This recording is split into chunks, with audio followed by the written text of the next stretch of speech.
controversy continues over the National Intelligence Estimate report on Iran's nuclear weapons capabilities.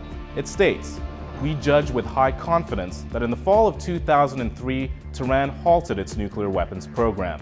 The NIE further assesses that Iran halted the program in 2003 primarily in response to international pressure, and also indicates Tehran's decisions are guided by a cost-benefit approach rather than a rush to a weapon, irrespective of the political, economic, and military costs.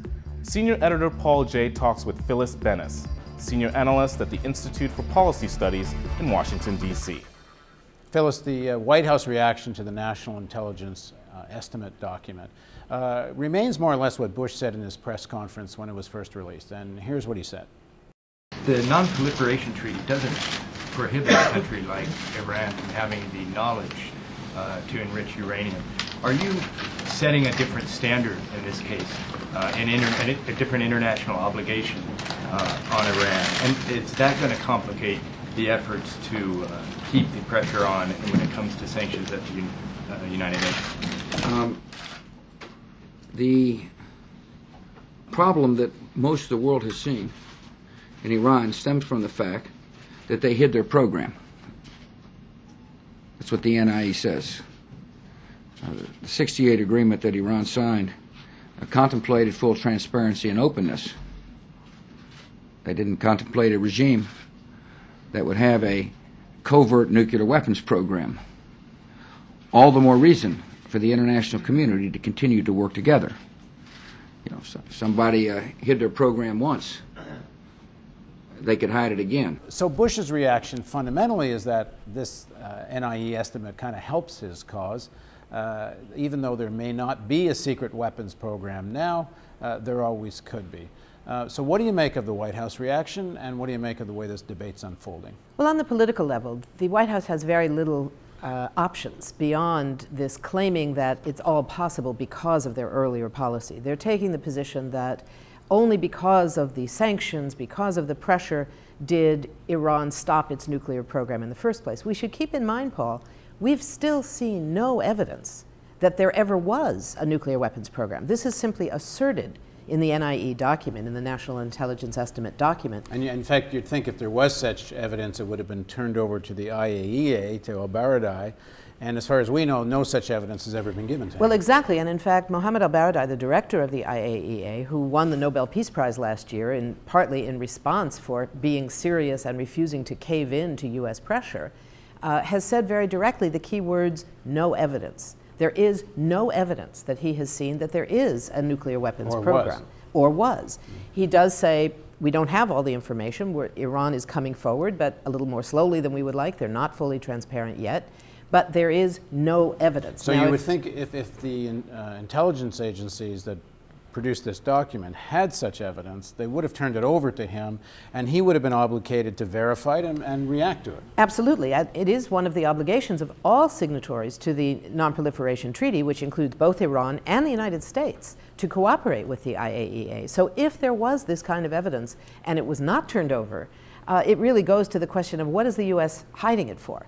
The U.S. becomes the one who's hiding evidence, if that were the case. Again, we simply don't see yet that there's any evidence that there ever was this kind of a nuclear weapons program. So we know that the White House had this document for quite some time, whether Bush saw it in August, after August, before August. The people that make strategy and policy in the White House knew this estimate was coming. And for the last few months, they've been kind of repositioning their argument, as President Bush said in this clip, that the very knowledge of how to enrich uranium gives you the capacity to build a bomb. And in this press conference, he says, not on my watch will they even have that knowledge. And they position the argument that way. This has been something, as you say, that's been going on for some months now. And it's a very dangerous development because essentially what the Bush administration is doing is lowering the bar, lowering the level at which they can claim that by their own standards, not based on international law, not based on the NPT, but by their own individual standards of the United States, we are not going to allow Iran to have the knowledge to build a nuclear weapon. The problem, of course, is Iran already has that knowledge and has for many, many years. It's the basic problem of the Non-Proliferation Treaty that says that every non-nuclear weapon state has the right to produce nuclear power for peaceful uses. And once you know how to produce nuclear power, once you know how to enrich uranium for nuclear power, you know how to build a bomb. It doesn't mean you can. You need better equipment, faster equipment, more equipment, but you have the knowledge for it, certainly. And the notion of what President Bush is saying, and it's been true for quite a while now, is that Iran's violation of the NPT isn't all he's concerned about. He doesn't even really say they're in violation, they don't have the right to enrich uranium, but simply, we don't trust them, they had a secret program, and therefore, we say they don't have the right to have it. We're going to take away that right. Now when you look at the substance of Bush's argument and the substance of the NIE report, the report really doesn't take away that knowledge argument, but the politics has. The way it's being played in the media and the press, political players on both sides of the fence to some extent have all said with some sigh of relief, now you can't attack Iran. And maybe one of the best examples of this is Larry Korb on the Blitzard show, and we'll take a look at that clip. The main thing to me is Iran's like any other nation. They'll look at cost benefits and make a judgment. Has the U.S. And that seems to be the general tone or tenor of the reaction, that Iran is in fact a rational country. You can negotiate, you can do business, and not the kind of insane image of an Ahmadinejad, which all the media had as their image of Iran as a whole, not just of Ahmadinejad up until just prior to this report.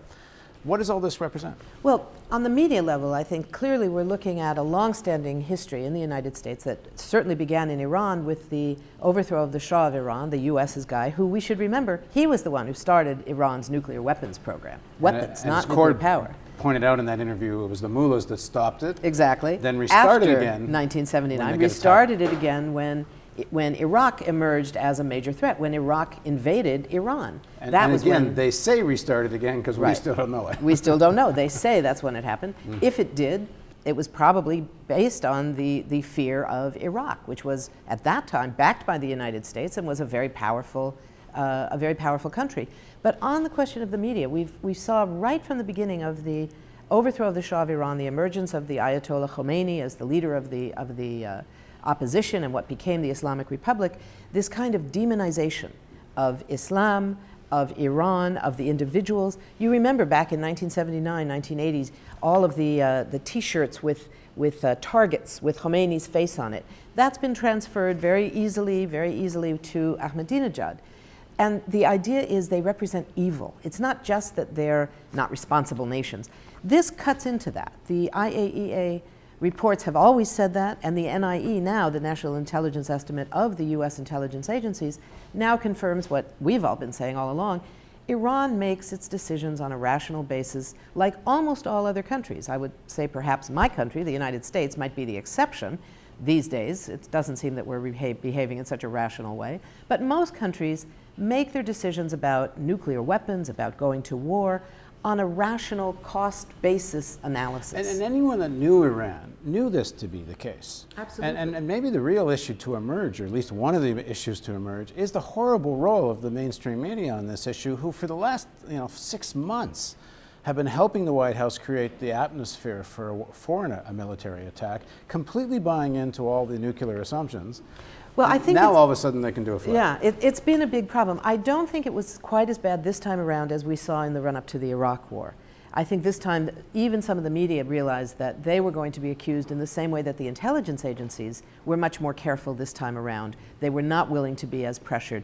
And we've seen some change in the mainstream media as a result. But to a large degree, certain assumptions were never challenged. Well, the assumption that there was a nuclear weapons program was never questioned. That's the key one. Some of the justification for U.S. war in response was challenged. But the fundamental notion, of course Iran had a nuclear weapons program, no one ever challenged that, except for voices on the left that were not listened to very often. So I think that is a very key factor. The other thing that's very important here, though, is that we're hearing from other countries, from the NATO countries, from the permanent members of the United Nations, Germany, the other countries that have been involved with the U.S. in this diplomacy around Iran, in the imposition of sanctions against Iran.